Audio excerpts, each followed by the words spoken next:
Pode. 5, 4, 3, 2, 1. Ursinhos. Ursinhos carinhosos. 5, 4, 3, 2, 1. Ursinhos carinhosos.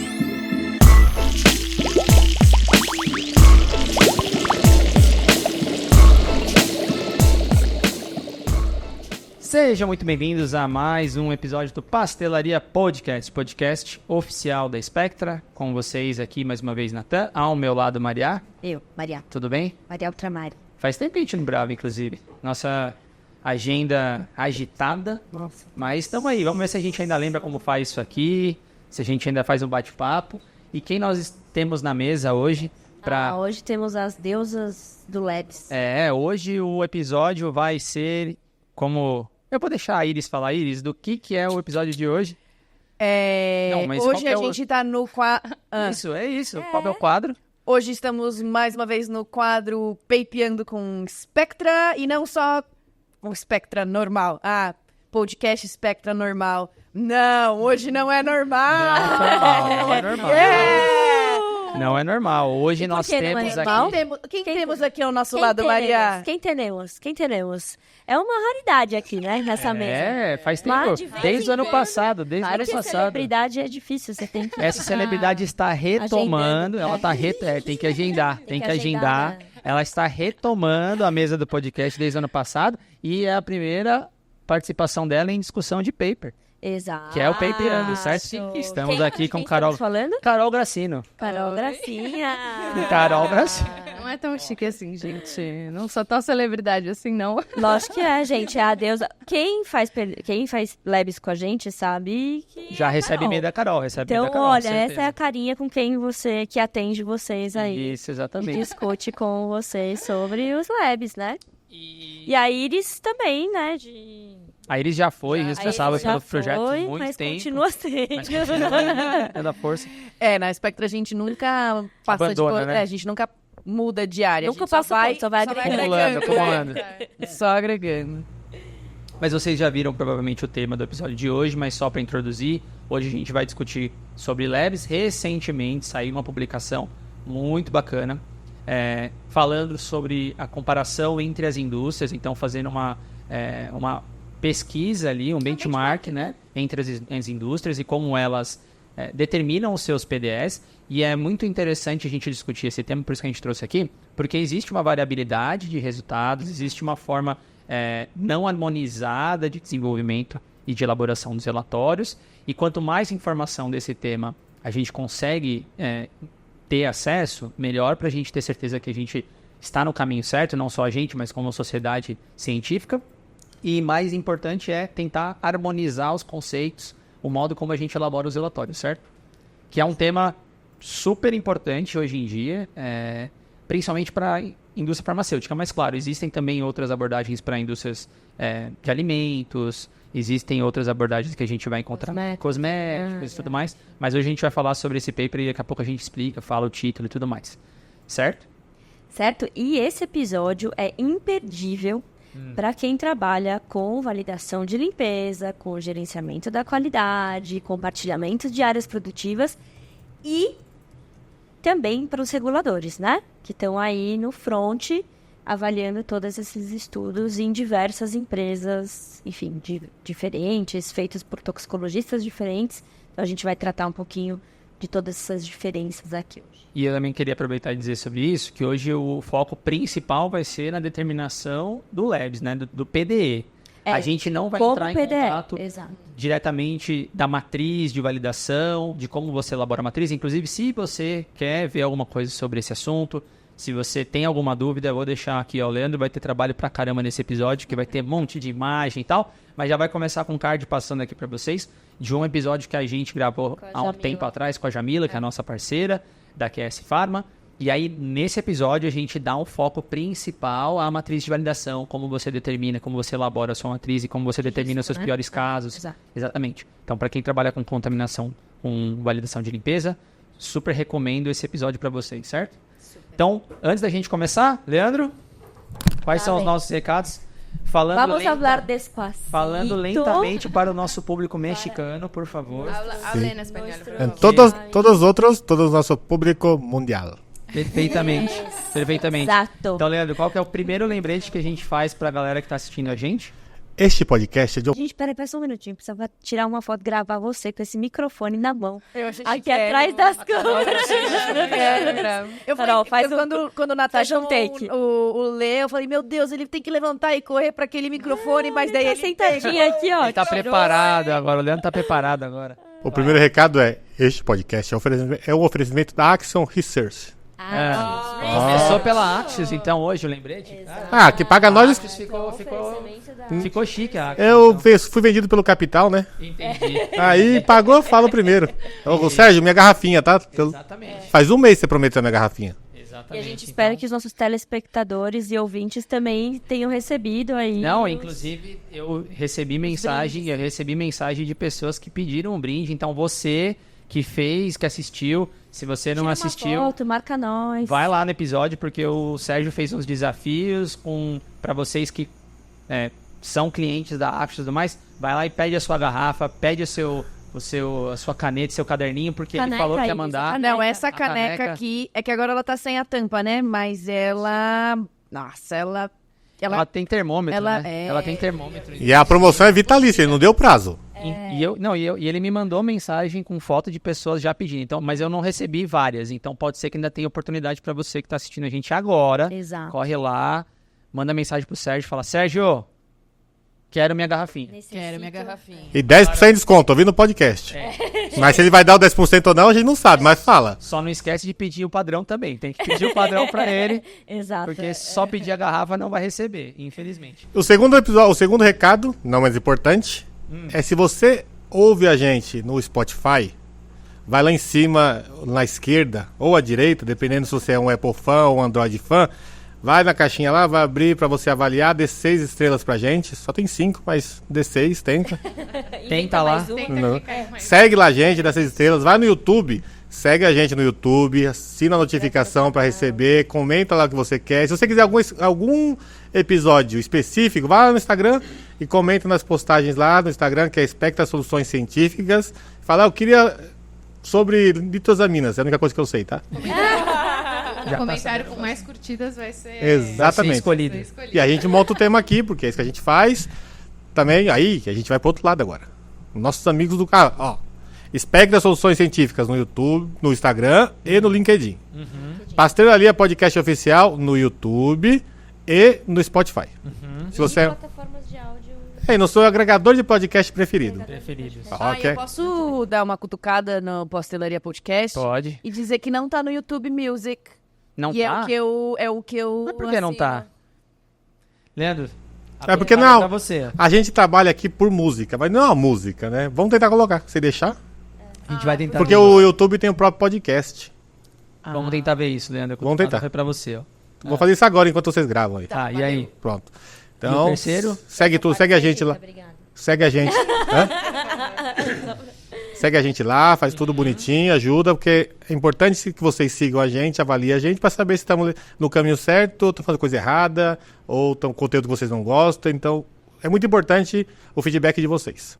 Perfeito. E qual que é o terceiro e último episódio? Ah, o melhor guia de filtro, mais bonito, mais completo, gratuito, de cromatografia, dos nossos parceiros Cromatografando. Miller, um abraço, inimigo do enquadramento. Inimigo do enquadramento. Se vocês sabem que é o Miller, vocês vão descobrir o motivo. Mas também não pode esquecer que tem os links de acesso dos cursos deles que também estão disponíveis, que são os HPLCs prático e definitivo, certo? Exatamente. Também é só seguir, tá aqui embaixo também o link para vocês acessarem. A gente foi na feira da... FC Pharma. Fizeram um conteúdo bem legal sobre um assunto que eu não posso falar o que é. Mentira, eu posso falar, mas eu não lembro o nome. Perfeito. Tá divulgando Eu legal. acho que... Eu acho que é sobre os diluidores de cada... Diluentes. É o equipamento, né? Ah, bom. Continua, vai, continua. Os diluidores dos equipamentos de HPLC de 3 empresas famosíssimas, equipamentos top de linha. Explica a diferença de cada um e como cada um funciona. Bom, em breve vocês vão ver isso lá no canal. E não deve ser diluidores não, tá? Não deve Não, ser. em breve vocês vão ver isso lá no canal Cromatografando, então o link também vai estar aqui na descrição, vocês acessam lá e buscam essas informações que o Leandro não sabe passar, que ele não sabe o que ele gravou. Eu não editei ainda. Depois que eu editar, semana que vem, É. eu vou editar e eu vou saber o que é exatamente. Mas ele vai esmiuçar o equipamento de cromatografia líquida para vocês 3 empresas diferentes, 3 equipamentos diferentes, ele vai falar um por um, explicar a diferença e fazer a apanhadão no final. O famoso 3 orçamentos, né? Eu já acho que o Leandro tá indo muito longe já, porque ele já falou HPLC, ele já conseguiu. Não, ele tá maravilhoso. Dominei aqui, eu sou quase um cientista. Beijo pra vocês, bom programa, vai pepiar, e é isso, né? Obrigado. Pepiano. Então não se esquece aqui, ó, no link da descrição estão lá as informações da Axios, todas as informações do Cromatografando, dos guias e os links de acesso para os cursos da galera do Cromatografando. Vale a pena vocês curtirem. E os nossos canais também oficiais. Não se esquece, deixa lá o seu comentário pra gente. Acessa, se inscreve no canal, que ajuda bastante a gente aqui também. Ativa o sininho para você receber lembranças de quando a gente subir novos vídeos. E aproveita e já coloca nos comentários pra gente aqui se você trabalha ou não com Labs e PD, certo? Pra gente começar. Sim, senhor. Bom, então, recentemente, ainda esse ano, saiu a publicação desse paper que eu falei para vocês, que vocês vão ver o título aí na tela agora que o Leandro vai colocar, que fez uma avaliação, então uma comparação dos PDEs, a gente já vai falar o que é PDE logo em seguida, dos valores de PDEs para alguns IFAs dentro de algumas indústrias farmacêuticas para tentar entender e avaliar, ver as evidências ali, se as abordagens são robustas e reprodutíveis dentro das indústrias. E aí eu vou querer começar a falar e pedir para a Maria explicar um pouquinho como que foi a sua experiência em relação a PDE, pensando assim nos últimos... Porque eu ouço você falar de PDE desde lá de 2018, 2019, ali falando de PDE diretamente, porque você tinha acabado de começar a Spectra aqui também. E aí você participou do início das legislações, das discussões com a Anvisa, hoje você faz parte do grupo do ISP, que também é citado na publicação como um dos guias referências aqui, inclusive. E aí, se você fizer um overview para a gente começar a falar um pouco mais detalhadamente do que é PDE, o que é HBL, aonde que usa um, onde que usa outro, na situação do Brasil em si. Tá? Legal. Eu acho que essa é uma abordagem que no Brasil é mais recente, por conta da própria harmonização das regulamentações com PIX, ECH e afins, né?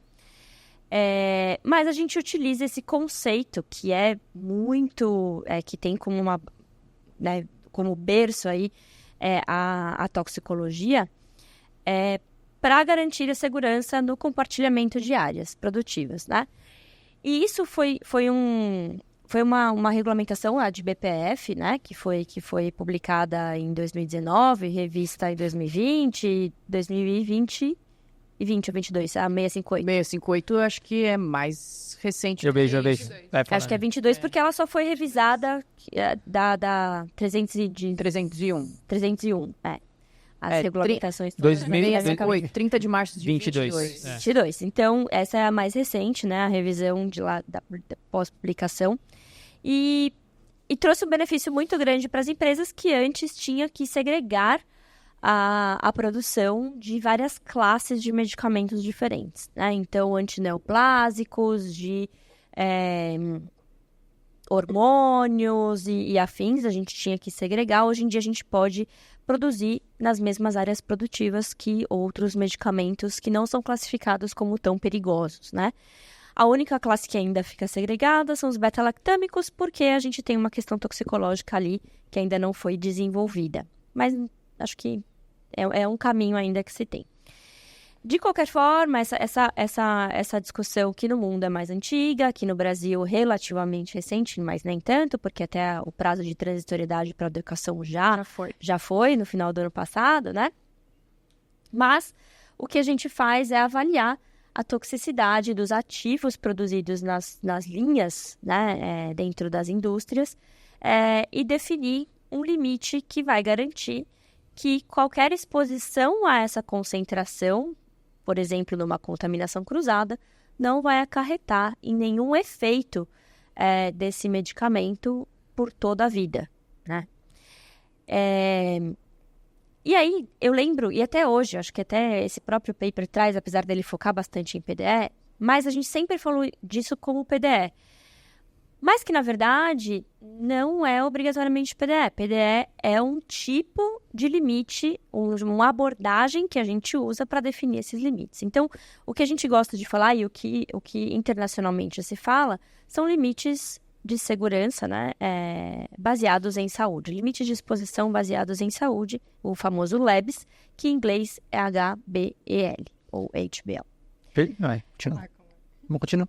Você ia falar mais alguma coisa? Eu te Tá. cortei. Não. Então, e aí, um tipo de abordagem é o PDE, dentre várias outras. Se você quiser saber várias abordagens, então vocês deixem aqui os comentários para a gente trazer as diversas formas de se calcular limites nesse contexto ainda de contaminação cruzada, porque hoje a gente vai focar em PDE. E aí, o PDE em si, o conceito de PDE, ele é muito específico para a indústria farmacêutica, ele está descrito em vários guias que a gente vai comentar aqui daqui a pouco. E o princípio dele, de novo, é definir uma dose que não vai causar nenhum efeito para uma exposição ao longo de toda a vida. Então, isso, gente, não tem discussão se é uma exposição aguda, crônica, porque o PDE vai trazer isso pra gente. Então, quando a gente olha PDE, a gente já tem que ter em mente que é uma dose que não causa nenhum efeito para uma exposição ao longo de toda a vida. E aí, ao longo de toda a vida, a gente está falando ao toda a vida mesmo, né? Aí com base em 70 anos de exposição, mais ou menos. Pode? Não. Aí eu quero puxar um adendo que é bem interessante e legal, que inclusive o paper cita, e eu não sei se as pessoas que trabalham com isso fazem essa associação, que nesse caso, o IFA é uma contaminação, o IFA é uma impureza. Porque a gente está falando, por exemplo, em um contexto que até o paper cita aqui, por exemplo, algumas abordagens que são determinantes para determinação de limites para impurezas. E quando a gente pensa em impureza, a gente pensa em algo tóxico, a gente pensa numa contaminação em rota de síntese e tal. Só que nesse caso... E até numa substância que não tem um efeito terapêutico. Isso, né? só que aí, nesse caso, o IFA, ele está sendo produzido na linha, e aí quando você utiliza a mesma linha para produzir um outro IFA, aquele IFA anterior, que em teoria poderia considerar terapêutico, agora é a impureza. Exato. Então, se você pensa que você trata só de moléculas desconhecidas, que passam a ser conhecidas porque elas são consideradas impurezas no seu processo de síntese ou no desenvolvimento de um produto, agora aqui a gente está falando que o próprio IFA é a impureza. E isso eu acho bacana. E eles citaram isso também aqui, que não sei se as pessoas têm a noção que aquela coisa, que uma coisa pode ser impureza em um momento e outra coisa não necessariamente ela é uma impureza. Então... É por isso que a gente tem que tomar cuidado aí com alguns picos que a gente julga e classifica como fantasmas ou artefatos em algumas análises, e na verdade eles podem ser essas contaminações, né? Aqui, por exemplo. E um outro ponto importante também é exatamente por isso que você citou, é extremamente importante quando a gente está fazendo o gerenciamento do risco. E quando a gente está escolhendo o melhor PDE para utilizar nessa matriz. Porque, né, quando a gente pensa em PDE e nas vias de exposição que podem ter diferentes PDEs ou diferentes LEBs, a gente precisa pensar na linha como um todo. Então, não necessariamente o PDE que a gente fez, isso a gente fala aqui sempre, né? Não necessariamente o PDE que eu calculei, porque aquele medicamento é de uso oral, por exemplo, e ele pode ser de uso intravenoso, eu preciso pensar no produto que vem em seguida na linha, sempre. Lógico que oral e injetável não vai ser a mesma linha, né? Por N motivos.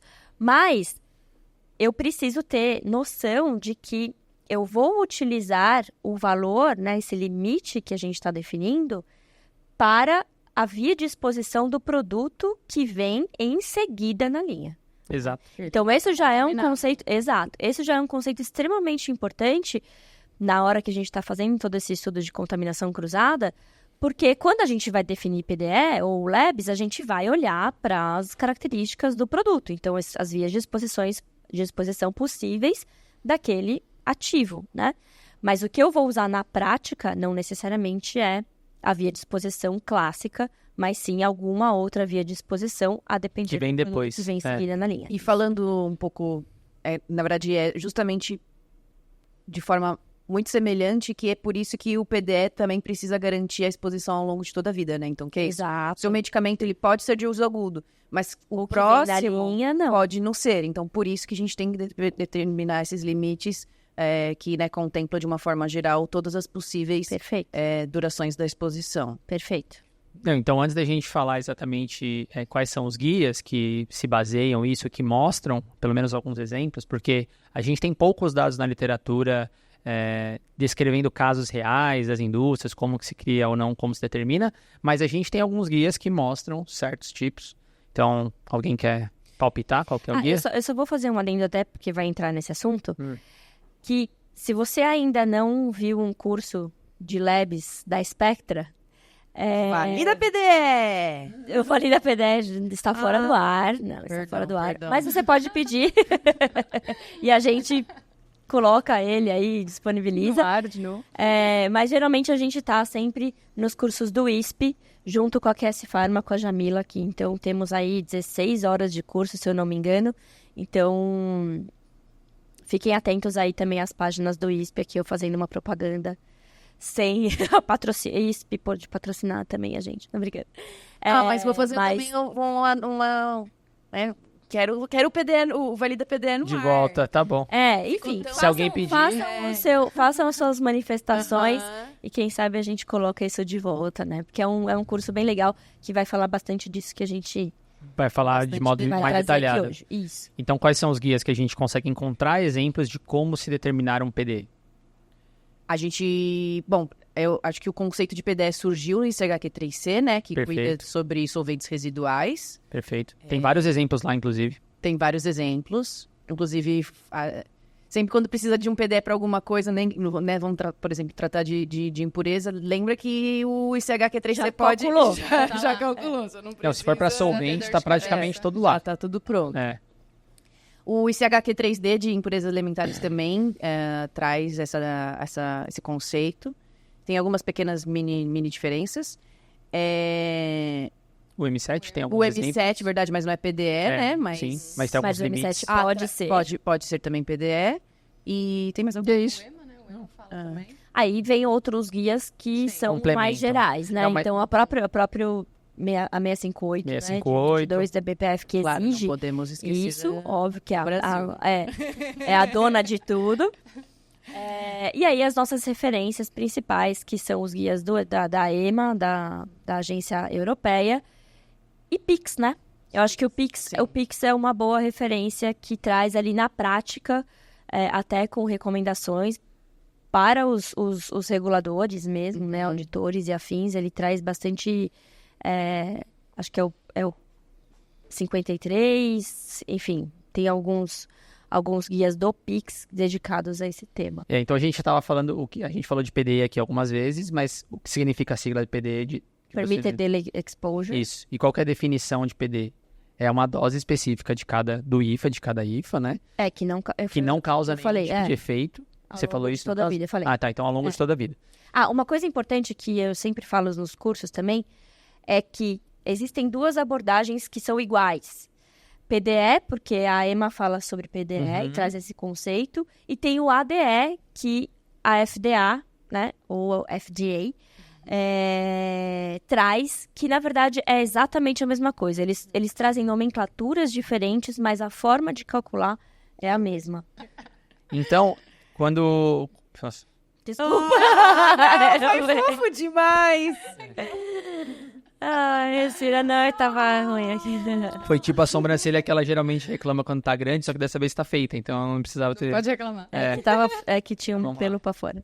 Não, mas essa publicação, inclusive, e eles citam aqui, diante de tudo que a gente já falou e já trouxe bastante, uma introdução muito boa para justificar a importância de PDE, a literatura mostra esses conflitos e essa dificuldade de determinar os valores, porque o modo como se determina, e a gente vai falar para vocês como que se descreve ou como se elabora um PDE, tem bastante não conformidade entre as pessoas ou entre as empresas ou os profissionais que desenvolvem e que determinam esses fatores. Então, dada a falta de Acho que informação... não é harmonizado, né? Não é harmonizado. O povo da garantia é verdade, aí, desculpa, da não era essa a qualidade, intenção. o povo vai... Oh, meu Deus. Não harmonizado. Isso não é harmonizado. Existem poucas referências, existem algumas publicações de alguns medicamentos, mas são muito poucos e são em casos que geralmente já tem uma informação muito bem descrita na literatura, que são medicamentos já com um histórico de uso longo.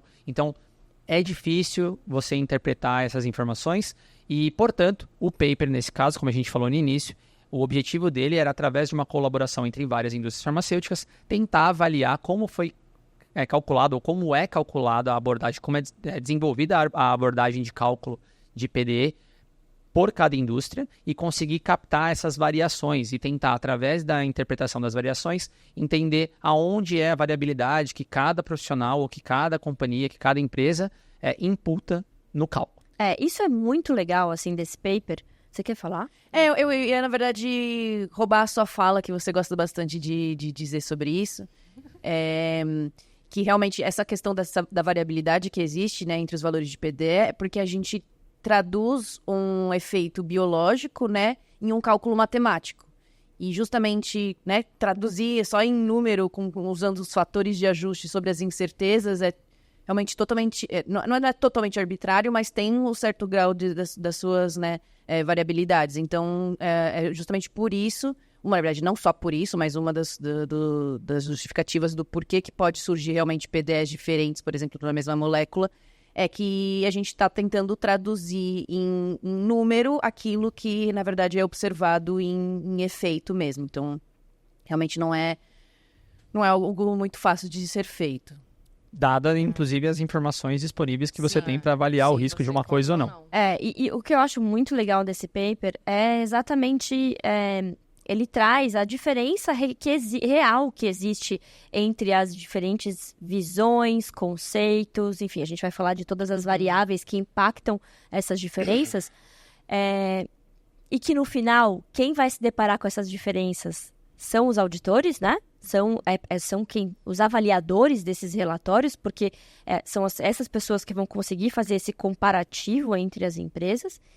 E aí, esse paper valida um pouco o que o PICS traz, né, no guia de recomendação, inclusive para os reguladores, de que diferenças maiores do que 10 vezes devem ser investigadas com mais profundidade. E que de 3 a 10 vezes é algo relativamente normal. É lógico que a gente precisa entender, e acho que esse paper traz essas justificativas todas do porquê, e acaba também concluindo de que bons profissionais, bons dados, etc., não extrapolam muito essa margem de 10 vezes. E isso eu achei bem legal, né? Porque a gente sempre ouve dizer sobre o que a recomendação do PICS, que tem essa questão, né? Se valores de PDE diferentes entre 3 e 10 vezes está até que ok, e mais de 10 precisa ser investigado. Tem que entender o que está acontecendo. Mas até então era só, tem essa informação, mas nunca na prática realmente os valores. Será que isso realmente está acontecendo? E esse paper, ele nos traz realmente essa questão de... Existe? Mesmo IFAs iguais que apresentam valores de PDE tão diferentes assim, isso eu achei bem legal. E só uma coisa, já dando uma pontuada isso antes de a gente entrar nos métodos aqui, a Carol vai começar a falar um pouco mais. A gente, aqui na Spectra, inclusive, eu até vou pedir para a Carol dar essa informação, mas vamos ver. A gente já avaliou, sei lá, quantos relatórios a gente fez? Mais de 1.700 relatórios por aí, 1.500 relatórios. Mas é o todo. Acho que a gente tem mais ou menos mais de 1.500, 1.700 relatórios. Isso não significa que a gente tem o mesmo número de PDEs, ou labs, né? Ou labs, ou valores, porque a gente tem vários para cada dia. Então a gente estuda vários. E a gente... que são 718 relatórios. Não são. Não, é porque eu tô indo pelo código. Não, mas são muito mais que isso, relatório. Talvez pode ser IFAs separadamente. IFAs, desculpa. Mas pode ser IFAs separados. Mas isso, não, a gente... mais PDE, a gente tem bem mais. Tem bem mais. E, inclusive, a gente olhou... A Iris depois também fez uma avaliação, porque aí a gente foi analisar os nossos aqui, tentando avaliar as abordagens e tudo mais. E aí, assim, realmente a gente entende e interpreta o que eles estão falando aqui também, de uma forma muito semelhante com a qual a gente acredita que também desenvolve, fazendo todas as análises aqui. E aí você entende que é a experiência prática mesmo dessas variabilidades que acontecem. Então é bem bacana, é um paper, inclusive é um paper muito fácil de ler, muito direto, muito gostoso, didático, rápido.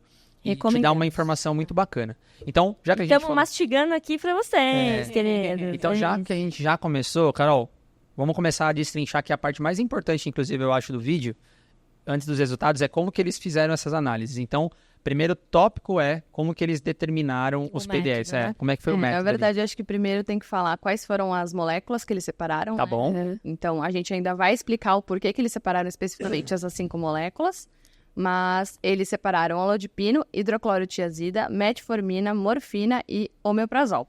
Perfeito. E aí, ao longo do podcast, a gente vai explicar o porquê que eles separaram especificamente essas 5. Tá. Então foram cinco moléculas que foram avaliadas. Isso. Quantas empresas estavam envolvidas? 11 empresas, 24 relatórios. A pessoa Significa- decorou, ela nem Ela tá decorou. lendo, gente. Significa que eles pegaram de 11 empresas, eles escolheram essas 5 moléculas, e aí, nessas análises, tiveram ao todo 24 relatórios que foram avaliados. Ou seja, cada um deles teve uma quantidade específica, o mínimo eram 3, né? Cada indústria farmacêutica tinha que ter... As indústrias farmacêuticas tinham que ter pelo menos, no mínimo, 3 relatórios da mesma molécula entre as indústrias, para poder comparar, tá? Estatística, né, gente? Isso. E aí continua, o que mais? E aí, na verdade, o que eles vão avaliar é realmente o cálculo de PDE de cada um desses relatórios, né? Então, primeiro, eu acho que o mais importante é falar o que é, né? Como que é a carinha do cálculo de PDE. O Leandro vai colocar na tela. Leandro, coloca na tela a cara para as pessoas aí. Então, Tá daqui, Por aqui, em algum lugar. Isso. o cálculo de PDE, então, ele é a partir de um ponto de partida, que ele pode ser ou não multiplicado pelo peso, dividido pelos fatores de ajuste. E aí, a princípio, eles são 5 fatores de ajuste, mas pode ou não ter mais. O que eu achei muito bom nesse paper e que você acabou de falar é que é ponto de partida. Porque o ICHQ3C, de onde a gente tira as referências, né, desse cálculo, ele coloca NOAEL. NOAEL já. Exato. E uma coisa que eu mudei até nos treinamentos, que é isso, é um ponto de partida, que não necessariamente é um NOAEL, um LOAEL, que geralmente vem de estudos em animais. E, enfim, a gente vai falar todas as fontes aí de pontos de partida, mas isso... Já bateu meu coração mais forte por esse paper. Estamos alinhadas, ganhou um pontinho, né, no coração. Então segue. E aí? Então pode ter ajustes, mais fatores ou não? Fatores ou menos Tá, fatores. então vamos e lá. aí, na verdade, existem... para você definir realmente, né, como que você faz o PDE, você tem que seguir meio que uma linha geral, que primeiro você precisa ter dados na literatura. Então, pode ser estudos clínicos. Pode não, tem que ser estudos clínicos e não clínicos, para você definir o ponto de partida. Depois o ponto de partida, determinação desse ponto de partida, ele pode ser um NOAEL, um NOEL, um LOAEL, ou um benchmark dose. Só um detalhe, o que é NOAEL, LOAEL? É a menor dose que você observa efeito. Dá pra colocar aqui, né? O Leandro vai colocar, então. Né? E, inclusive, a gente coloca o significado em inglês, que é No Observed Adverse Effect Level e Lowest Observed Adverse Effect Level. Ou Low Observed Effect Level. Isso. Ou No Observed Effect Level. 4. Isso, é NOAEL, NOEL, LOAEL e LOEL. Se vocês quiserem um episódio falando mais sobre isso, fala aí. Pode dar uma confundida, claro, mas com o tempo vai pegando o significado. Com o uso, Com o uso. você começa a entender. E aí eles citam que tem uma maior relevância para os dados em humanos, mas assim, os estudos não clínicos, eles também são super relevantes, inclusive quando a gente pensa nos estudos de toxicidade reprodutiva e desenvolvimento e de carcinogenicidade que não são feitos em humanos. Né? Exato. Então, apesar dos dados em humanos serem super relevantes, os dados não clínicos também são muito importantes. E, por fim, são os fatores de ajuste que você tem que estabelecer conforme o seu ponto de partida. Na maioria das vezes, assim, cada fator de ajuste vai ter uma correlação maior ou menor com o ponto de partida, né? E aí a gente vai explicar isso também. Fator de ajuste está na equaçãozinha que o Leandro mostrou aqui para vocês, é aquele F1, F2, F3, F4, tal. Exato. De F1 F5. Isso. De F1 F5. E uma coisa importante de falar é que a gente padroniza o quilo, né, o peso corporal, Sim. de acordo com o ICHQ3C, que é de 50 quilos. Isso. Porque isso a gente entende, na verdade a ciência, eu só aplico mesmo. Que é um peso baixo que cobriria aí uma grande faixa de idade da população. Entretanto, não cobre realmente a faixa de infantil, crianças, né? Infantil, Exato. pediátrico no geral. Isso é algo que tem que ser analisado. Vamos falar depois sobre isso. Perfeito. E aí, então, explica pra gente, já que a equação o Leandro já mostrou aqui, tem todos os fatores, você já falou ponto de partida, você já falou que pode ser multiplicado ou não pelo peso, E o que são os fatores? Começa... Bom, cada fator, então, vai ser referente a alguma coisa. Então, o F1 ele é um fator interespécies, então ele é uma extrapolação entre as espécies. E aí, quando você não tem uma extrapolação entre espécies, que é no caso quando um ponto de partida é a partir de um estudo clínico ou um dado em humano, você não precisa fazer essa extrapolação. Então, você usa o valor de 1. Entretanto, se é um estudo não clínico, né, que você precisa extrapolar entre as espécies, você pode usar um fator de 2 a 12. Perfeito. Que seria, no caso, animais, gente.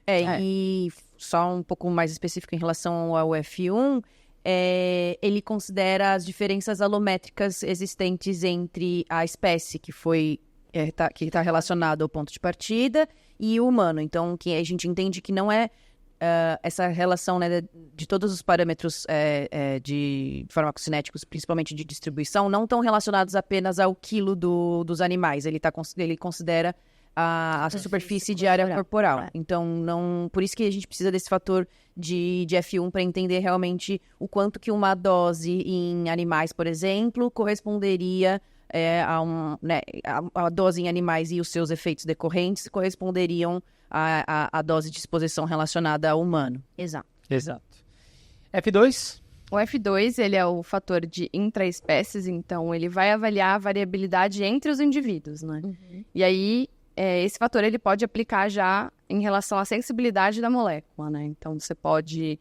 Ele geralmente, principalmente para nós aqui, ele é um fator mais fixo, com o valor de 10, mas você pode fazer, sim, alteração dele e usar outros valores para ele. Menos conservadores a depender do seu ponto de partida. Sim, Se você exato. já tiver um estudo em humanos e você está pegando a menor dose para indivíduos mais sensíveis, então você pode não necessariamente usar 10. Você pode... Não, e só lembrando que o F1 é interespécies e o F2 é intraespécies. Entre nós. Que é Carol então, falou bem. o F1 é entre animais, ou seja, né, animais e humano, e o 2 é população e humanos. F3? O F3 é um fator de duração, então ele vai avaliar se o ponto de partida veio a partir de um estudo crônico ou um estudo agudo, e a partir disso ele vai aplicar esse fator de ajuste. Perfeito. Só lembrando Então, que... para crônico, você usa um fator mais tranquilo, pode usar, por exemplo, um fator de 1, e para um estudo agudo você vai usar um fator maior, por exemplo, 10. Porque PDE é para uma exposição ao longo de toda a vida. Então, a gente vai pegar o F3 justamente para fazer com que essa dose seja extrapolável ali. para isso. Perfeito. F4? O F4 é um dos fatores mais abertos que a gente tem, que ele é o fator de severidade. Então, você vai olhar para o perfil inteiro da molécula e entender o que ela está falando para você, né? Quais são os efeitos críticos que ela demonstra. E a partir disso, você vai aplicar esse fator, que pode ser de 1 a 10 também. Perfeito. Finalizando, F5. F5, ele é o fator que geralmente a gente aplica para quando é um LOAEL ou um NOAEL, mas a gente também usa quando o ponto de partida é para NOEL e LOEL também. E aí ele é um fator também que vai até 10, né? Então ele é um fator mais variável também, assim como a gente vai ver no paper, mas pra gente ele é um pouco mais fixo. Inclusive a gente até abre assim Uma possibilidade de possibilidade mexer nesse valor. Ele, mas pra gente ele é um fator um pouco mais fixo nos nossos casos, né? Pode falar. Sobre o F5 também, assim, todos os fatores, eles têm a sua relevância, né, para realmente definir um PDE que garante que nenhum efeito vai ser observado quando a exposição acontece ao longo de toda a vida. Mas falando especificamente sobre o porquê que o fator F5 também tem essa variabilidade em função de qual foi o ponto de partida que foi escolhido, é justamente porque a gente quer definir um PDE relacionado a uma dose que não causa nenhum efeito. Então, tipo, se o nosso ponto de partida já é uma dose que não causa efeito, a gente não precisa ajustar. Agora, se é uma dose que causa efeito, e o nosso objetivo é estabelecer um limite que não tem nenhum efeito envolvido, seguro. Aí a gente precisa, então, aplicar um fator para realmente dar uma balanceada nessa questão. Fala, você ia falar. Nada, eu ia falar exatamente. Eu ia falar que, matematicamente falando, gente, se vocês imaginarem, à medida que a gente vai aumentando o denominador inteiro ali, aumentando os números, o valor final do PDE vai diminuindo e, portanto, você acaba tendo uma molécula, por exemplo, que você vai poder ter uma administração muito menor, porque provavelmente ela tem um risco muito maior. Ou pelo menos os ajustes que você está imprimindo é decorrente de uma falta de informação ou alguma coisa do tipo que você não consegue ter dados confiáveis para você determinar o risco. Então, todos esses ajustes, esses fatores que a gente acabou de falar aqui, eles são empregados para extrapolar risco. E à medida que o risco ele é maior, os valores no denominador têm que ficar maior para que o valor final do PDE fique mais baixo. Certo? Sim. Isso é uma associação que dá para fazer conforme você vai se deparando com esses valores. Quanto menor o valor de PDE, mais perigosa Mais crítico é o seu essa molécula. composto. Então, você vai pegando a manha. E o próprio guia do ISP tem uma reguinha, assim, né? Que ilustra muito bem isso. Que, por exemplo, PDEs maiores do que 10 microgramas por dia tendem a ser não tão perigosos, e menores aí a gente já tem que se preocupar um pouco mais, não só com a parte tóxica mesmo, né, das moléculas, mas com toda a estrutura do compartilhamento da área. Né? Então, até entender se é viável compartilhar a área entre compostos que são tão perigosos. E por fim, na equação que a gente mostrou aqui, tem mais 2 fatores. Um deles é o que a Carol falou, que não necessariamente é necessário, mas é o fator... Não necessariamente que é o de... Foi pleonasmo esse? Redundante. Fator modificador. Que é um fator modificador que você pode ou não adicionar, depende da quão confiável você está em relação aos dados que você utiliza. E você tem o fator de ajuste de farmacocinética, certo? Que é biodisponibilidade. Isso. Que mais uma vez é para realmente conseguir estabelecer um valor que é aplicável ao compartilhamento de área de compostos que têm relacionados a diversas vias de exposição, né? Perfeito. E o que mais, Carol? Perfeito. Então, e aí você falou dos critérios que eles escolheram 5 moléculas. Por que eles escolheram essas 5 moléculas no final do Bom, essas 5 moléculas, na verdade, elas já estão há um longo período aí, né? Na literatura descrito, né? O uso delas são muito antigos. É super antigo. Então, a probabilidade deles terem essas moléculas já era muito grande. Isso. Então, por isso que eles escolheram essa. Né? E também tinha muita informação na literatura em relação a essas moléculas. Robustos. Muitos dados robustos. Provavelmente todas as indústrias tinham esses PDEs. Então, a escolha foi por causa disso. Exato. E aí eles começaram a trabalhar, então, na forma como eles coletaram os dados, certo?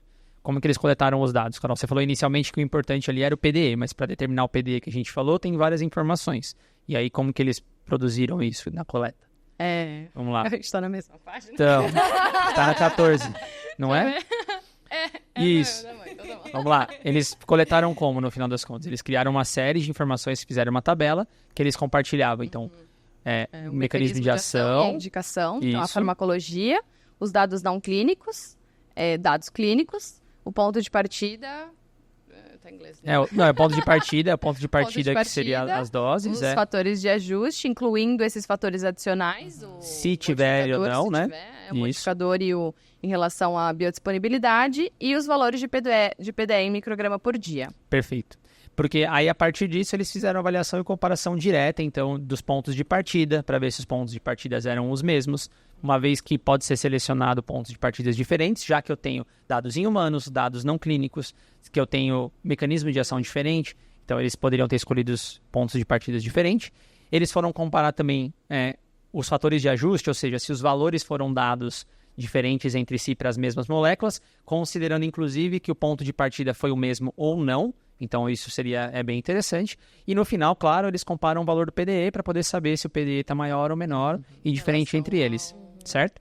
E aí, vale lembrar que quase 100% de todas as moléculas elas foram avaliadas e dadas o valor de PDE na forma livre da molécula, ou seja, na forma de ácido ou na forma de base. Não foi considerado como um sal.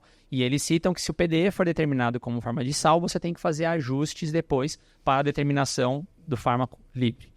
Isso é uma coisa que a gente já recebeu muita dúvida sobre isso, já discutiu em várias reuniões com alguns clientes, e a gente sempre fala isso, que a informação tem que ser dada conforme na base livre, e não na forma do sal, a não ser que você faça ajustes, certo? E a não ser que o dado seja na forma do sal, o dado do ponto de partida. E depois você trabalha com ele, você pode fazer os ajustes depois no final para a forma de base. Mas é raro, hein?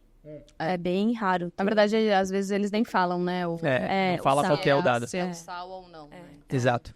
Eu vou pedir pro Leandro colocar aqui um resumão, que também tem no paper a imagem aqui, ele vai colocar para vocês poderem acompanhar. Então, nesse momento, você dá pausa, lê bonitinho como foi feito, etapa por etapa, e depois segue pra gente continuar o episódio. Então, vamos lá. Como foram os resultados? Inicialmente, a gente vai falar dos resultados e a gente já vai começar a fazer as discussões juntas para vocês. Está melhorando o paper, porque eu gosto de resultado e discussão. Tá bom, pode ser. Esse paper que divide resultado depois de discussão... Te bagunça a deixa cabeça. confusa, Perfeito. Eu fico voltar, ansiosa. e voltar. Porque eu fico ansiosa, eu já fico interpretando. Mas a gente vai facilitar isso para vocês. Só uma coisa inicial, então, como a Carol falou lá no começo, só pra gente começar do mesmo ponto. 5 moléculas, 24 relatórios. Então, só para vocês terem, eu vou pedir pro Leandro colocar essa tabelinha aqui também. Mas, de modo geral, a amlodipino, a gente tinha 4 relatórios da amlodipino, tinham 7 relatórios da hidroclorotiazida, tinham 5 relatórios da metformina, 4 relatórios da morfina e 4 relatórios do meprazol. Então, todos eles estavam acima de 3 relatórios, e isso é interessante porque você consegue cruzar as informações, certo? Qual foi a variação geral, a maior variação que eles tiveram de PDE entre uma molécula e outra, ou na verdade entre um relatório e outro, não entre uma molécula e outra? Foi de 8 a 10, né, essa Isso, variação, e foi para metformina. Perfeito. A morfina também teve de 8 a 10, que ficou ali, então as duas foram as que tiveram os maiores índices, e todas as demais ficaram abaixo disso. O que mostra, então, que é a principal desfecho do paper, é que é normal ter diferença e variação de até 10 vezes entre um relatório feito por uma empresa e um relatório feito por outra. Isso significa que é um problema? Não. Eles citam, inclusive, que é importante você ter argumentos sólidos e justificativas para você defender todo o racional que você construiu, desde o ponto de partida até os fatores de ajuste que você colocou, certo? Então, até 10 é normal. Acima de 10 é bom você dar uma revisada e justificar, de fato, alguém tem que justificar muito bem o porquê que foi utilizado aqueles fatores de ajuste que provavelmente foi o que interferiu, certo? É por isso que os nossos relatórios são bem longos e completos, porque a gente vai descrevendo o porquê que a gente escolheu esses fatores de ajuste para ficar fácil caso seja necessária a E comparação. não só os fatores de ajuste, mas a escolha do ponto de partida também, Exato, né? E aí, eu ia entrar nessa aí agora. Quais foram os pontos de partidas que eles observaram que todos eles utilizaram no final das contas? No final das contas, assim, ao acaso, Interessantemente, todos os pontos de partida relacionados aos cálculos de PDE para cada um dos IFAs consideram a menor dose terapêutica. Então, Exatamente. Que são os dados de humanos, que é o que eles justificam sendo Exato. como os dados relevantes. exato. Tá? Que é mais... Fala. Porém, todavia, entretanto, essas menores doses terapêuticas, elas diferem entre as empresas. Então, é interessante pensar que eles pensaram no mesmo ponto de partida, que foi a menor dose, mas como existe uma diferença entre os países e Formulações e administrações que são feitas em países diferentes. esses pontos de partida, os valores, né, as doses, elas são diferentes. Em alguns casos, eles são diferentes. E a gente já pegou casos desse aqui, né? Já A gente pegou. estava falando isso aqui um pouquinho antes, quando a gente estava discutindo o paper aqui, que tem casos que a gente olha e pega no FDA, é uma dose máxima diária diferente, ou uma dose diferente. E aqui da Anvisa também é diferente. Então, quando você for avaliar os seus relatórios, preste atenção qual tipo de ponto de partida e de menor dose terapêutica você está utilizando, certo? Mas eu acho que nisso pode... Eu louco! Inclusive, aqui a gente opta por sempre utilizar a bula referência para manter esse padrão, né? Para não ter realmente uma desconexão Uma aí discrepância. entre esses valores. Diga o que você ia falar. Não, eu só ia dizer que, inclusive, isso acontece bastante também para nitrosamina. Por outro lado, quando a gente avalia a dose máxima diária, né? Quando a gente fala de PDE, a gente escolhe sempre a menor dose terapêutica. Sempre não, né? Mas a gente sempre busca uma dose que é a menor que tem efeito. Enquanto na nitrosamina a gente escolhe aquela que é a maior dose. Enfim, por questões aí práticas nitrosaminas, né? sim. Para impurezas de Impurezas de uma Produtos de forma... degradação. exato. Por, enfim, questões práticas aí. Não é só também o valor, porque assim, nem sempre na bula descreve-se realmente, assim, em detalhe qual que é a menor dose terapêutica ou qual que é a maior dose terapêutica. Então também, daí vai da experiência de quem tá elaborando o relatório, de entender por quanto tempo realmente que aquele medicamento está sendo administrado, né? Se, por exemplo, ela é em miligrama por quilo por minuto, por exemplo. Qual que é o tempo. Então, nem sempre a dose sempre é descrita óbvio, na né? bula tá de uma forma Decisiva, né? Isso, E isso é um dos motivos pelo qual eles descrevem que tem essa variação. Porque não é muito claro e tudo mais. Fora os que é semissólido, então, por exemplo, pomadas, cremes, isso é sempre uma pergunta que você não... É verdade. Né? Uhum. Então, Por isso que eles é só sempre- avaliaram, inclusive isso é uma coisa importante de dizer, eles só avaliaram aqui oral e IV, tá? Só avaliaram dois Porque aí tipos. a diferença, outro mundo. a diferença começa a ficar grande e isso pode ser um ponto de atenção na comparação entre relatórios, que não necessariamente estarão errados, mas é essa questão de Justificativa, nesse caso. justificar, e uma questão importante, eu acho que talvez não seja de fato uma coincidência ser a menor dose terapêutica, mas o que a gente sempre faz aqui é traçar o perfil toxicológico. Então, assim, não recomendamos, ninguém recomenda, a ciência não recomenda a gente simplesmente pegar uma bula e calcular um PDE. A gente precisa estudar o perfil toxicológico dessa molécula para entender se a menor dose terapêutica é a que melhor representa uma menor dose para entrar como ponto de partida no cálculo de PDE. E nem só também para definição dos fatores de ajuste do PDE, mas para escolher se a melhor estratégia para definir um limite de exposição é o PDE. Então, é o perfil Exato. toxicológico que vai mostrar que se o PDE pode ser apropriado ou não, né? Por exemplo, um exemplo disso é se a molécula, por exemplo, é mutagênica. Então, aí a gente entra em outro tipo de limite de exposição. Perfeito. E aí, além disso, para se concluir que a menor dose terapêutica é a melhor escolha, a gente precisa comparar ela com doses relevantes de estudos adequados, robustos, que a gente encontrou na literatura, né? E esse é um ponto também importante que ele traz, não é? Sim. E a O última... acesso aos dados. Aos dados, sim. certo? Tem uma diferença em relação a isso, quão acessíveis são os dados ou não. Inclusive, não só quão acessível, mas o quanto você revisa ao longo do tempo, porque coisas vão mudando. Até o próprio tipo de entendimento e compreensão do que era no passado para novas tecnologias, novas abordagens em ensaios e tudo mais. E aí ele te obrigaria, no caso, a você voltar e revisar, e muitas vezes isso não acontece. Então, isso é muito importante. Isso é um ponto muito legal que a gente recebe pergunta o tempo inteiro. Inclusive, tô fazendo isso hoje, né? Quando que precisa rever, enfim, refazer relatório, revisar relatório. Assim, moléculas consolidadas como as que a gente trabalha aqui no Brasil, na grande maioria das vezes, elas já estão, enfim, com todos os estudos feitos, a não ser que a gente descubra. Aconteceu já uma vez com a gente com o ondansetrona, que a Anvisa publicou uma atualização na bula retirando a indicação para mulheres grávidas, eu acho, alguma coisa nesse sentido. Não lembro exatamente. Mas aí a gente teve que revisitar porque era um ponto importante a ser revisto dentro de um relatório. Então, a não ser que a gente tenha uma atualização de literatura, de entendimento, por conta de algum outro teste feito, a gente não precisaria rever o relatório, né? Porque esses dados estão publicados, esses produtos estão no mercado, a gente tem farmacovigilância, não é? Sim. Para entender isso. Não, mas só Então, para dizer que, por outro lado, também, quando você vai avaliar essas moléculas, muitas delas têm falta de informação. não. Então, aí você tem que estar sempre considerando, razão. entendendo como que você está fazendo o seu próprio relatório, porque eles têm um histórico de uso bem grande no Brasil.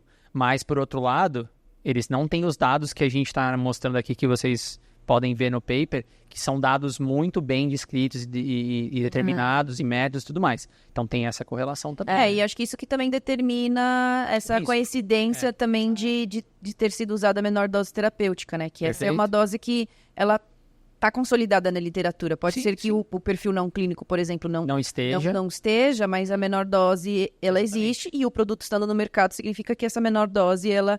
E aí se entra não a rolar nada... farmacovigilância. Exato, se, Que aí, se se não você tiver tem nenhuma dados modificação, dados né? relevantes e Sim. robustos de segurança, essa é a justificativa, né? Sim. Por fim, eu vou até pedir para o Leandro colocar mais uma tabela aqui também, que aí mostra todos os fatores de cada uma das etapas, de cada uma das avaliações e tudo mais, mas também eles avaliam... Quê? Coitado do Leandro. Leandro vai trabalhar Tô hoje. achando.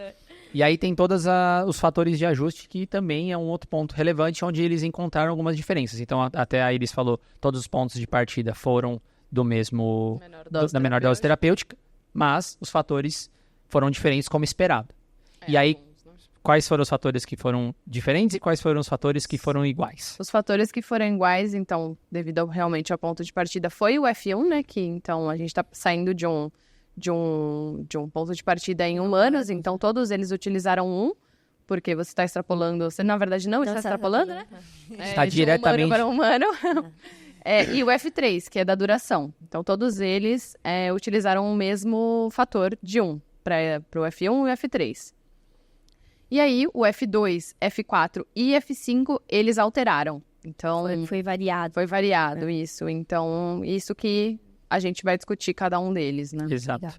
Então, se ela falou o 1 e o 3 são fixos, o 2, o 4... Nesses estudos, nesses né? estudos, perfeito. Pra Nesses essas estudos, moléculas. exato. O 2 e o 4 e o 5, eles variaram. Uhum. O 2, como a gente falou, que é o intraespécie, ele variou basicamente porque, até acho que a Iris comentou no começo do episódio, porque você tem populações sensíveis em que você pode ter analisado seu ponto de partida. Então, se o seu ponto de partida é de uma população sensível, provavelmente você não precisa atribuir um valor de F2 alto, porque essa incerteza do F2 ela já está sendo considerada no seu ponto de partida.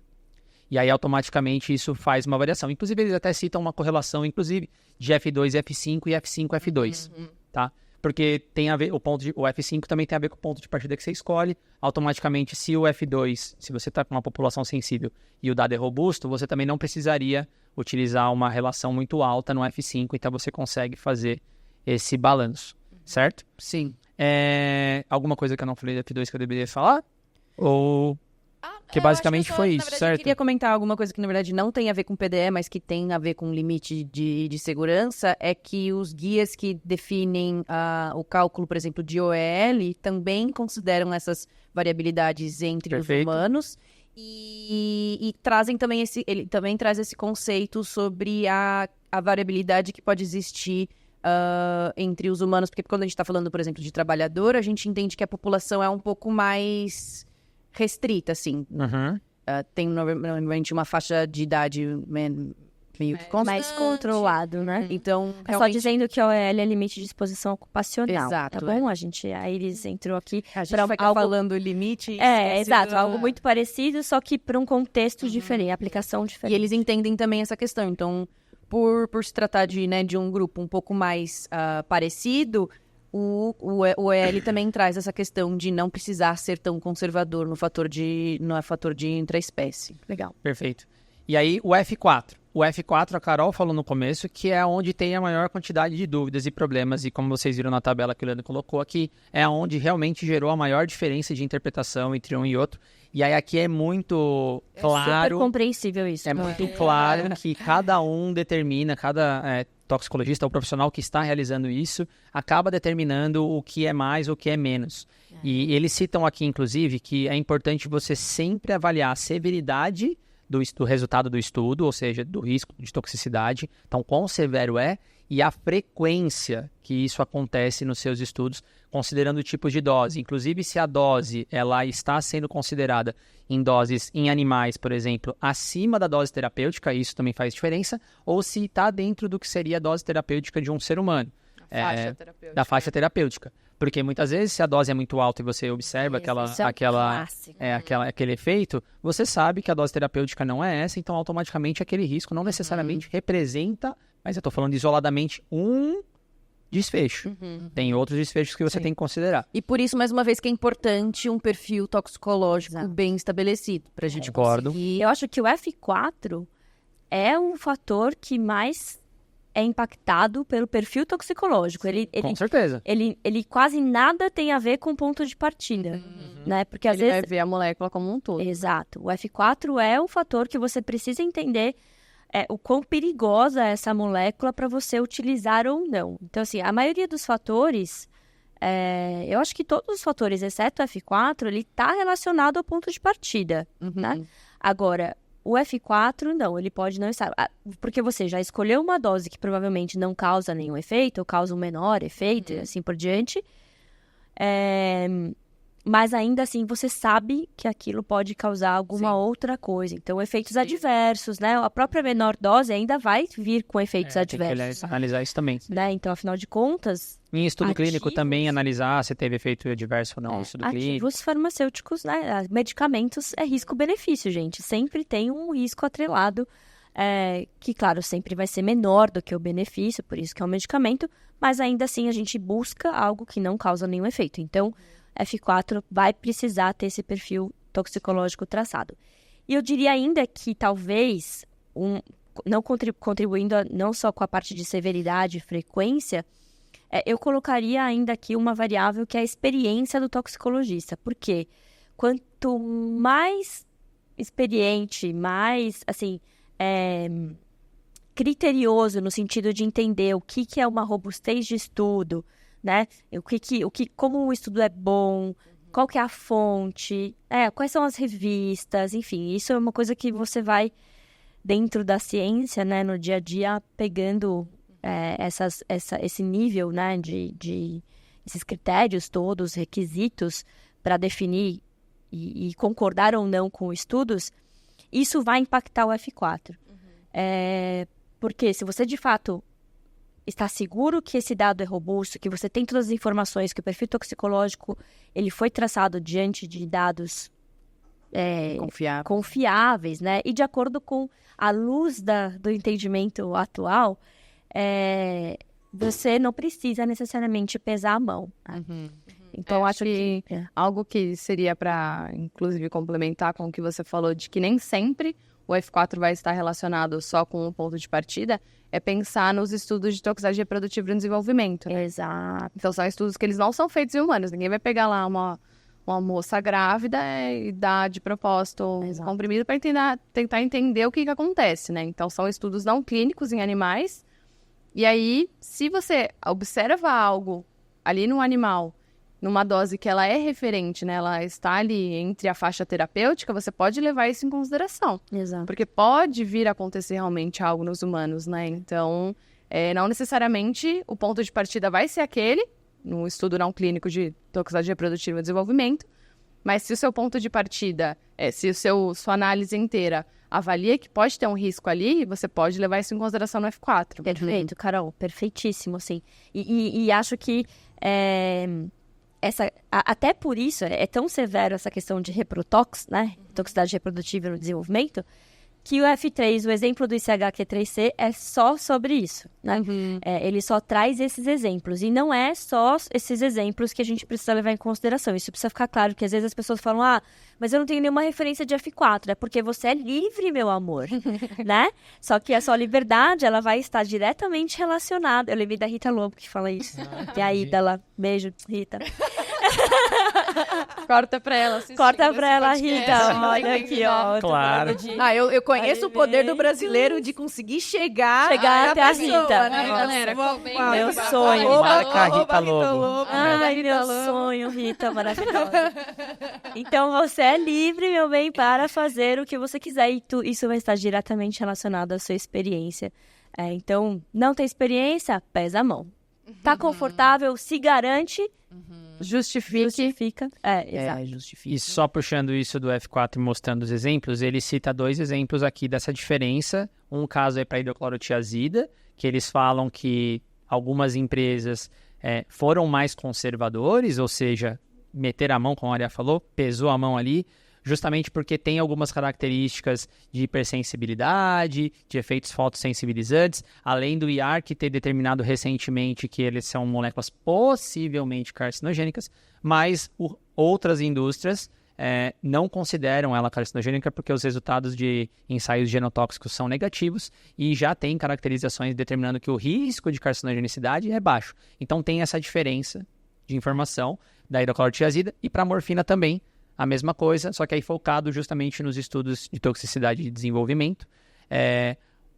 Considera os estudos, deram mais peso para os estudos de toxicidade e teratogenicidade, para desenvolvimento, toxicidade reprodutiva e desenvolvimento.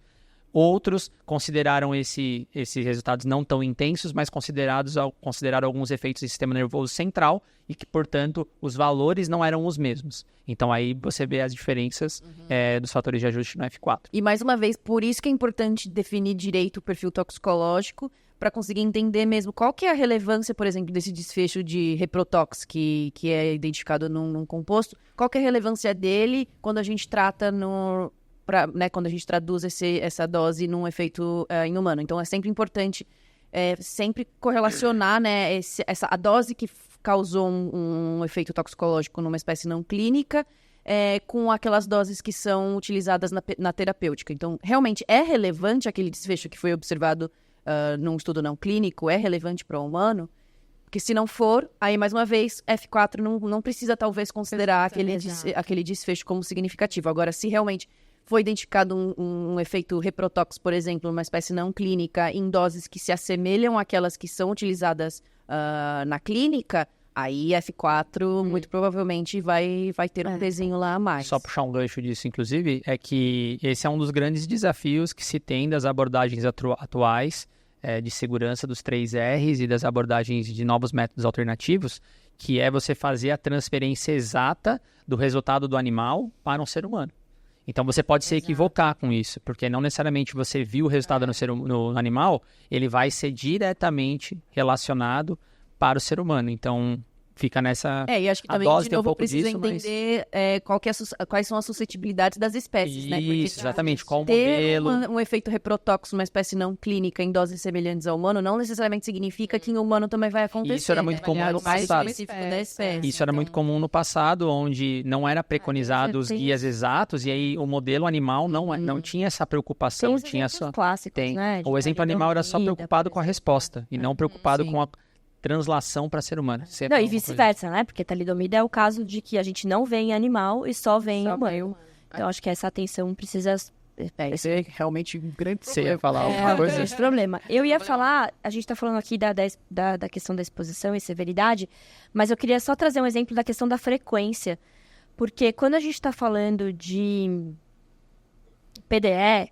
Não podemos esquecer, de novo, nossa, a gente vai ficar repetitivo, mas assim, eu quero que vocês saiam daqui entendendo isso, que é para uma exposição ao longo de toda a vida. E a maioria, por exemplo, quando a gente está falando, por exemplo, de injetáveis, eles são uso agudo, né, a grande maioria dos casos.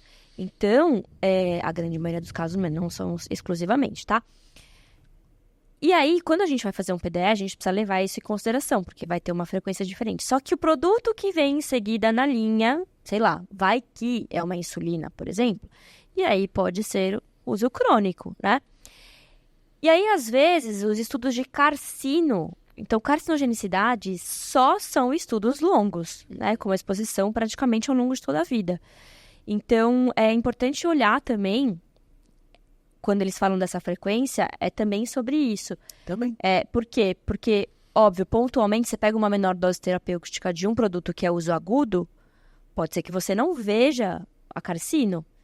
Mas, se você for utilizar ele como crônico, pode ser que você tenha. Então, a F4 é extremamente importante para você descer a mão. E, por fim, o F5 também, eles viram diferença, então, só para falar. E aí o F5 tem diferença porque também é um fator que é muito dependente do julgamento de quem está analisando. Então, eles também observaram uma certa diferença no F5, principalmente por causa da análise do expert.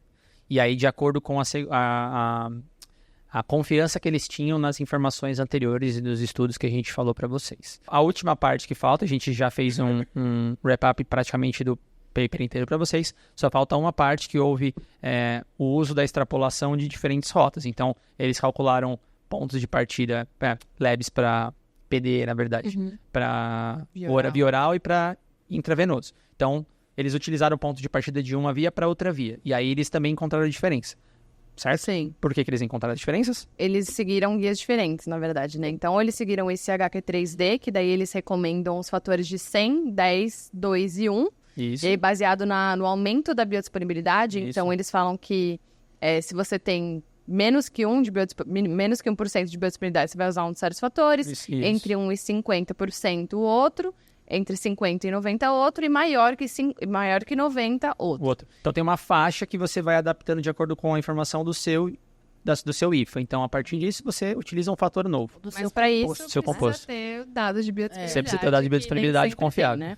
E o outro guia que pode ser utilizado é o EMA, e aí ele fala que se você tem uma biodisponibilidade maior que 60%, você não precisa fazer essa extrapolação. Isso, perfeito. Então, o oral, né, se você sai a partir do oral, você já tem a extrapolação para a dose para o parenteral. Então, como eles usaram duas abordagens diferentes, as Variação. extrapolações também existiram por conta causa disso, disso. Posso dar Pode. um asterístico importante aqui, a questão... Dê o asterístico, que aí a gente vai fechar o Senão paper. você vai tomar comentário, hein? Não, eu sei que é asterístico. Opa, não! Como que é? Asterisco. Asterisco. Asterisco. É que tem umas palavras tão gostosas de falar errado. Eu também gosto do asterístico. É bom. Destreza. Tristeza. Essa é difícil de Ô, Valéria, salve Valéria, aparece aqui daqui a pouco, tá? Essa daí é a próxima. Aqui. Salve Valéria! Ah. Porque surge muito questionamento aqui dos nossos clientes em relação à condução desse ajuste de biodisponibilidade dos valores de labs, né? O que realmente representa o valor de biodisponibilidade absoluta, né? Comparando a alguma via que não é injetável em relação à injetável, surge muita questão, porque por mais que seja meio que uma regra de 3, ela é uma regra de 3 que ela não é proporcional, ela é inversamente proporcional. É. E por que isso?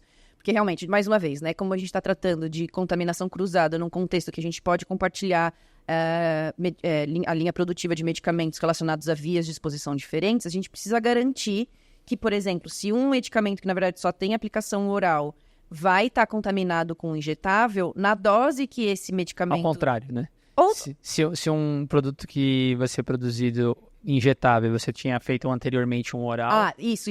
Aí agora aquele que era oral agora vai ser injetável. Isso, aquele medicamento anterior que era oral vai contaminar o injetável, isso. A gente precisa realmente entender qual que é a exposição sistêmica relacionada a essa dose. E por isso que precisa fazer o ajuste de biodisponibilidade. E aí, trazendo essa questão, né, de dar realmente um bugzinho, é só, em relação a como que a gente vai fazer esse ajuste, é só pensar mesmo, por exemplo, normalmente, se o medicamento oral, por exemplo, tem uma biodisponibilidade baixa, significa que eu preciso de uma dose oral grande para que parte do medicamento seja absorvido e cause os seus efeitos.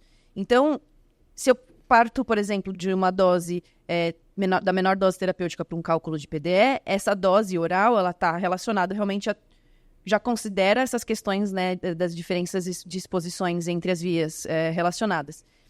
Só que quando ele se considera uma impureza em um medicamento injetável, se eu considero toda essa dose que poderia ser que poderia ser administrada pela via oral, porque realmente só parte vai ser absorvida e vai estar lá biodisponível, eu preciso reduzir o valor que esse IFA estaria contaminado numa linha de injetável.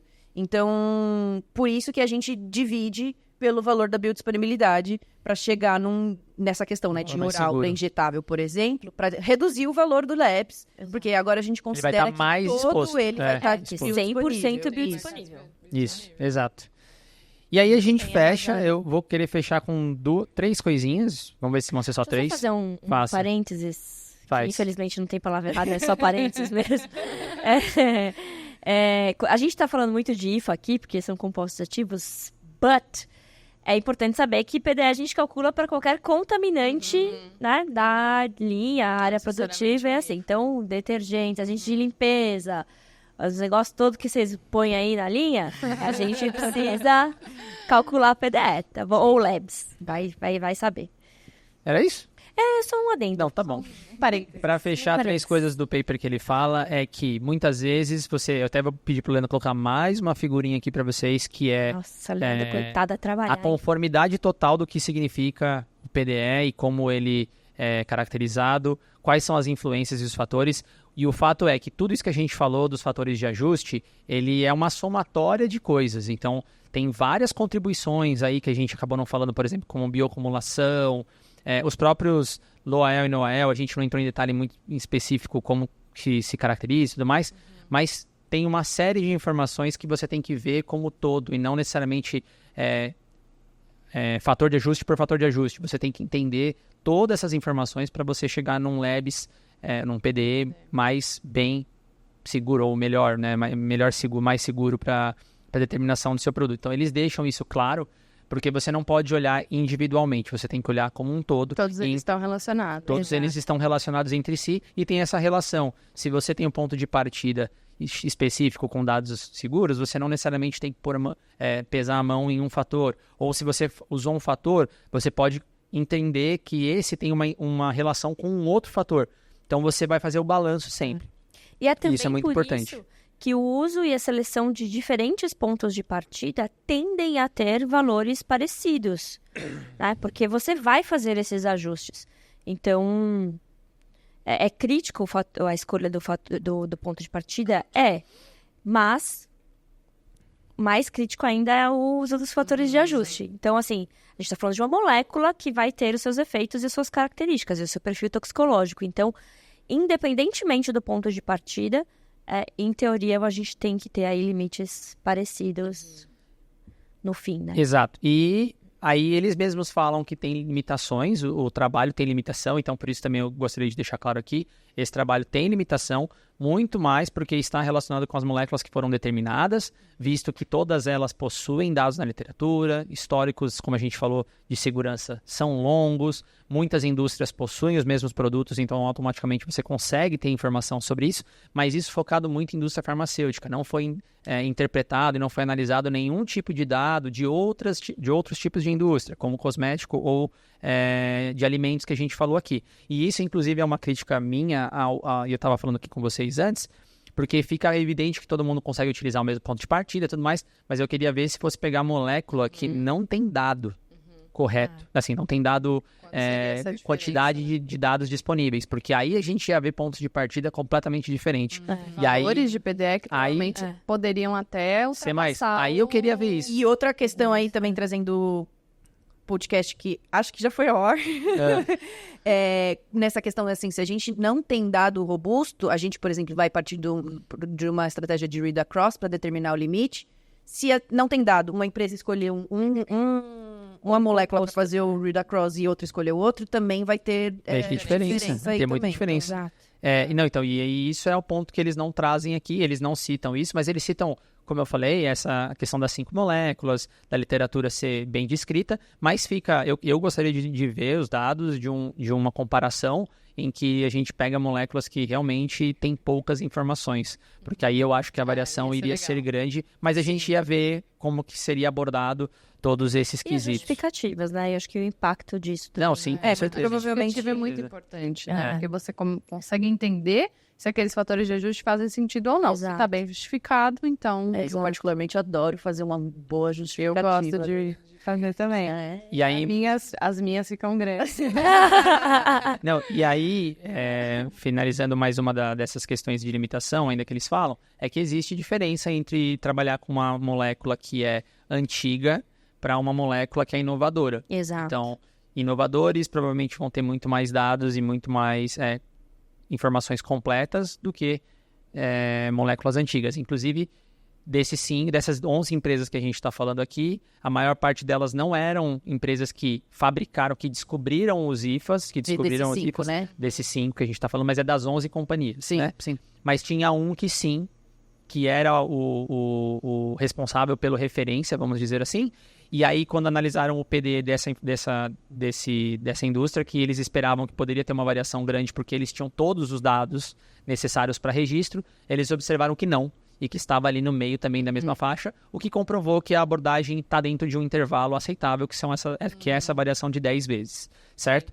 E tem uma outra questão relacionada a isso, que na verdade, assim, quando a molécula ela é muito antiga, tem 2 problemas, né? Ou ela não vai ter realmente muitos estudos, e outra coisa que ela pode não ter está relacionada com os guias, né? Então, os estudos eles não podem estar bem Pode não estar conduzidos, exatamente. E aí é problema E para aí, usar. o outro problema também, quando a molécula é muito nova, se ela é muito extremamente nova, também pode acontecer isso, né? De ter pouco estudo porque ainda não está muito publicado. desenvolvido. Em compensação, provavelmente vai estar seguindo os guias. Então, existe ali um meio relação. termo. E o que ela está querendo dizer, inclusive, de não ter estudos comprovados, é que, por exemplo, estudos de farmacovigilância demoram anos para terminar, exato. porque eles têm que estar no mercado para ir avaliando as fases clínicas 4, 5 e populações específicas, e só assim a gente vai entendendo os efeitos adversos e tudo mais. Então, realmente, também não tem essas informações, porque eles são muito novos, né? E, por fim, eles estimulam bastante, eles criam uma certa informaçãozinha, um certo checklist do que você tem que fazer para você desenvolver o seu PD de forma correta. Então, utilizar os guias que a gente falou aqui, do EMA, do próprio ICH, os guias do ISP, inclusive, e tudo mais. Você ter certeza que os seus fatores de ajuste têm consistência, estão o modo como você trabalha os seus fatores de ajuste de relatório para relatório são consistentes, ou seja, você segue o mesmo critério para uma molécula e para outra. Além disso, os fatores de ajuste são bem embasados cientificamente, que é o que a gente acabou de discutir aqui, e ao longo do tempo você revisa isso, você melhora ou altera o relatório caso tenha algum tipo de modificação. Atualização. E além disso, para o externo, eles citam que seria muito bom, ao longo do tempo, ter mais benchmarks, mais oportunidades para discutir esse tipo de assunto, porque realmente é uma informação que não é colocada na literatura disponível, porque existe conflito de interesse entre as indústrias e mostrar como que um faz ou como o outro faz, mas isso dificulta a harmonização. Exato. Certo? E a gente não falou profundamente sobre Não isso. vai falar, não precisa, vai para Mas o próximo. só trazendo aqui um cheirinho, caso vocês queiram se aprofundar um pouco mais, pede aqui nos comentários que a gente grava mais um episódio de Labs, não com foco restrito a PDE, mas com outros, né? Mas a gente tem um ponto importante que é sempre uma discussão para PDEs infantis, né? Perfeito. Então, acho que é importante só deixar registrado que existe sim uma diferença. Essa diferença precisa levar em consideração o peso corporal, enfim, Uma indicação todos os terapêutica outros. também.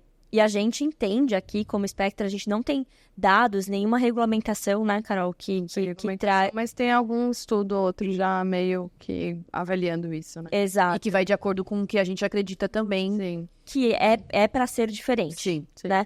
Então, a gente acredita, sim, do ponto de vista científico e toxicológico, que quando a gente tem uma exposição infantil, a gente tem valores diferentes de PDEs para essas faixas etárias que são muito diferentes, inclusive. Então, um recém-nascido, então vai depender muito da indicação. né? Labs pediátrico tem... Labs pediátricos são outro muitos, mundo, porque né? são várias faixas que vão ter pesos corporais diferentes, enfim, que a gente precisa levar em consideração. E aí, se você não pensou nisso até agora, talvez seja um bom momento para você pensar Exato. em analisar isso, né? Se a sua linha é composta por medicamentos de Infantil. uso infantil, com indicação Pediátrico. terapêutico pediátrico, Fica a dica. fica a dica.